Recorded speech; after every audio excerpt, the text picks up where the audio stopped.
Hey guys, welcome to another edition of Off the Mat. I'm here with my partner Jonathan Creamer, and I'm Mike Fecht, and we're here with Yoga for Men. We are indeed. We have a question from someone in the group today. It says they're new to yoga. Thanks for the ad. I'm new to yoga, very new. 54 years old and in decent shape, but flexibility is lacking. What is the best, if there is a best, style of yoga for a beginner? I'm looking for flexibility and to build strength, but mostly looking to breathe and to center my mind. Thanks in advance, Michael J. near Asheville, North Carolina. Well, thanks for the question, Michael. And near Asheville, I think you're probably super saturated with yoga studios. Yeah. I don't think we're going to have too much difficulty finding you a yoga practice here. You know, in terms of looking at styles, I like to kind of describe it like this, okay? What we refer to as yoga in the West would fall under the umbrella of Hatha yoga. To me, Hatha is it's meditative, it's about incorporating breath work. Main reason for the practice are the meditative benefits. So if we're talking about mostly looking to breathe and center your mind, an authentic yoga practice is going to have those components. Yeah, built in. And Hatha being the physical practice, and there's a few others like Bhakti and Karma, and it really aren't posture, physical body centric. Just putting that out there for your own research so you can do it. So now if we're talking about all of the other then physical styles of yoga, what I would do then is just look at what is it that you're trying to accomplish? What do you need? And we'll start from like the most intense, I guess, to like, I'll describe it as most intense to less intense, but we'll break it down even a little bit further along the way. So we could talk about Bikram yoga being probably the most intense because you're in a really, really hot room, over 100 degrees. It tends to be a good practice for people that are super type A and like to be pushed, because that's what they're going to do, is they're going to push you in that practice. But it's in a really, really hot room. Just starting out, some of the things that I would be concerned with is we have a tendency to overdo it because you're warm and you're more flexible than you might normally be. And people tend to go in and Can be a little competitive. And can be competitive, and next thing you know, you're going to be stuck in bed for 3 days because you're so sore you can't move. You're going to overstretch because you're so warm that your edge is pushed out further than you think it should be. Actually. You're much more bendy in a room that hot. So now you can also find other styles of yoga that are taught in a heated room. I mean, you could take a power yoga class in a heated room, and the intensity is going to be a little bit higher. So just really anything that's heated is going to raise the intensity of that practice, right? And you just need to know that if you go in there as a beginner, approach it with caution and don't be afraid to back off a little bit rather than go deeper. Well, a 105 degree room is not where you want to be. And if you don't even know what Warrior 2 is when it's called out, it's not the learning laboratory you want to be in. Yeah, that's a great point. So, I mean, I personally love a hot class, a heated class. I've talked about this before, although I don't do that practice. And quite frankly, I was that guy. I enjoyed myself because I didn't know what I was doing. I was sent to a hot class and was like, wait, I don't know Warrior 2 that's not the environment you want to learn that posture in, or any posture. Yeah, not when it's so much more of it is available to you physically than it would be if you weren't in a heated room. You don't know your edge. And you don't know your edge, so you just run the risk of injury. Now, I will say this. I know a lot of people who started in a Bikram studio, and that was where they got their practice, and they continue to do that in other forms of yoga today. But, just take that information and do what you will with it. Now, scaling it back, you have all these other different styles of yoga. You've got Ashtanga yoga, which is a very physical practice and has scripted series. So you'll come in and you'll do the first series, you do it again and again and again until you get those down pat, and then you can start to move on to the next series. It's very intense. It's very disciplined. It's very disciplined is a great way to put it. And you don't move past a point. I mean, in Ashtanga, you traditionally don't move past a point until you can do that posture. I mean, you're kind of held there till you progress and the instructor feels you can move past. which can be great for some people. Granted, Ashtanga is a very, very physically challenging practice, and quite frankly, mentally challenged. Yeah. But I think a lot of newcomers, you find a good Mysore practice, and M-Y-S-O-R-E, Mysore. You might want to look that up. Mysore Ashtanga can be an awesome introduction to a physical yoga practice. Yeah. If you find the right instructor. And the discipline piece is key with that, because it's 6 days a week. It's getting up, it's doing it first thing in the morning, being super consistent. Ashtanga is super reliant on the breath, which I love. Yeah.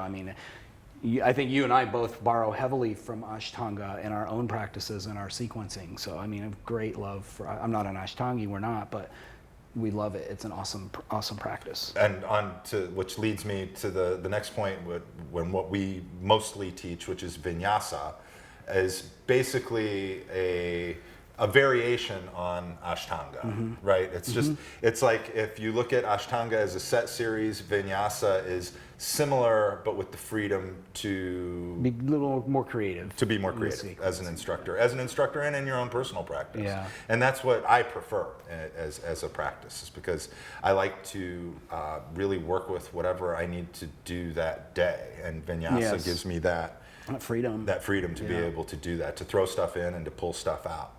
And then you've got other styles. We've got Iyengar yoga, which is heavy on props, and the focus is alignment, and it's considered an alignment-based, form of yoga. So you're going to use the props to help whatever it is you've got going on with yourself physically to get in better alignment with the posture. Yeah, no, props are great. If you take what I was describing as our style, how you and I tend to practice, it's kind of this blend of, we pull from Ashtanga, we pull from Iyengar, because we both, we really love props. We both use props when we teach. We both use props when we practice, if it's necessary that day. That being said, I would never say that I'm Iyengar influenced, because that training's really deep. But I do have a great respect for props. And if you're new to the practice, and you're a little bit older, 54, you want to use some props. It's okay.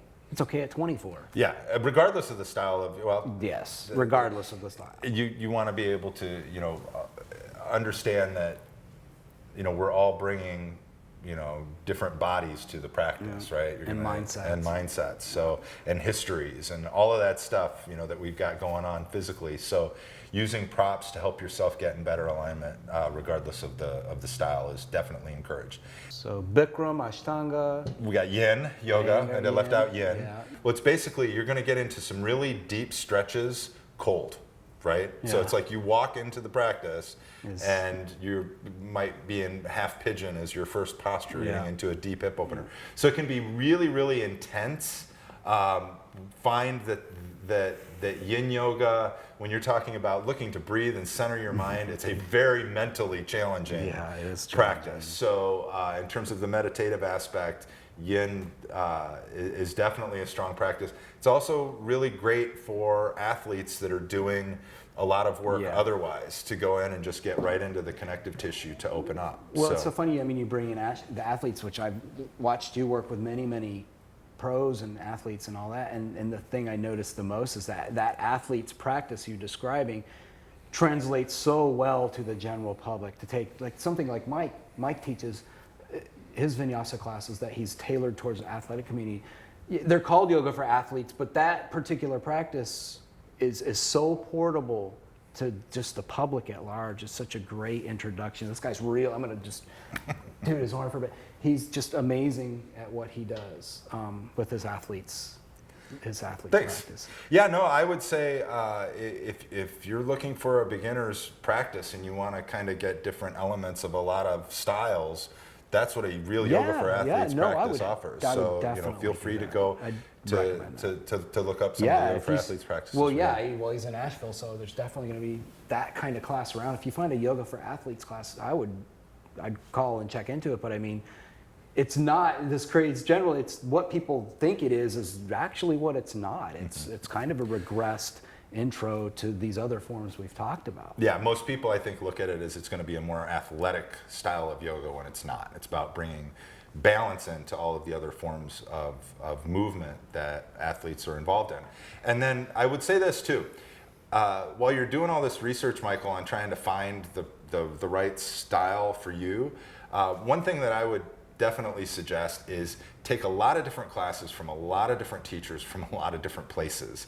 That's going to help you find what's right and what works for you, is really just getting on the mat. And then also, if you find yourself in a studio environment, if you've got studios around and you want to go get a live class, then make sure that when you get there that you talk to the people in the studio, talk to the studio owner, or talk to the studio manager, talk to the teachers. Before the class starts, walk up to the instructor. I always appreciate when somebody comes up and tells me, hey, I'm brand new, this is what I've got going on. I want to know that. Yeah, can you pay attention to me? And you'll find that they'll give you the attention that you need. So, it's great that you're asking this question. Continue to do that. Put yourself out there and ask more and more questions. And you'll find, what style, I guess, works best and for what you. resonates with you. And and what I would say is, at this point, when people even ask me what I teach, I generally just say Hatha, because I'm incorporating, little nuggets from all the different styles of yoga, and there's a time and a place. There right? is, yeah. For just about everything. And that leads me to one of my favorite styles is restorative. If you can find a restorative class, definitely restorative is going to. You really want to breathe and center your mind. Yin's great, but restorative is as well. And restorative is going to give you a little more motion and movement and perhaps strength than a yin practice will. So you generally hear yin and restorative kind of in the same, and they are different animals. Honestly, when people come to me, Mike, and ask, I'm new to yoga, or tell me, I'm new to yoga, where should I begin? And their mind is already going towards what they think is popular, and power and vinyasa and all that. I almost, without fail, want to tell them, go find a really good restorative class and begin there, because yoga's a different animal. Yoga's navigating your body, it's mapping your body, and that's all done with the breath and developing that proprioception. And I think restorative can be a great testing ground for a complete newcomer to figure those things out. Yeah, it's a good way to not dive into something that's so physically intense right that away. you're going to quit. Right. Well, I had a friend in South Florida who's an older gentleman, and he went to his studio, and they told him, "Oh, you should come into our hot class." He's not an active person. I know him well, and he asked me. We had lunch, and he's like, "What do you think?" I said, "You doing a hot power class right off the bat? No. Yeah. Do not." I told him, "Do not do that." Well, he did, and never returned. Right. And it wasn't the practice for him, and that was irresponsibility on that studio's part. Yeah. Just starting out, as an aside. finding a practice where you can really work on the breath and focus on that, so that you're not losing it 5 minutes into the practice, which is totally normal when you hop into a physically intense practice. Who really knows their breath? Right. Take the time to learn the breath, and the rest will follow. Yeah, if you can find some classes that are easier in terms of the intensity, and really focus on the breath to get started, I think you're setting yourself up for better long-term success. And that flexibility will come if you can learn to engage that relaxation response with the breath. The flexibility is going to happen. It's going to happen. It's not muscling yourself into it. It's allowing it to open. With that being said, Mike's like, I'm done. I got nothing. He's like, I can't. With that being said, again, I'm Mike. Well, that's Mike. And I'm Jen. You can find us at yogaformen.com. You can find us at Facebook, facebook.com/yogaformen, and on YouTube, youtube.com/yogaformen. And we also have some amazing Yoga for Athletes videos on our own website. There's some free stuff there, that Mike's done. I highly, highly recommend it. Thank you so much, and we'll see you again soon. Namaste.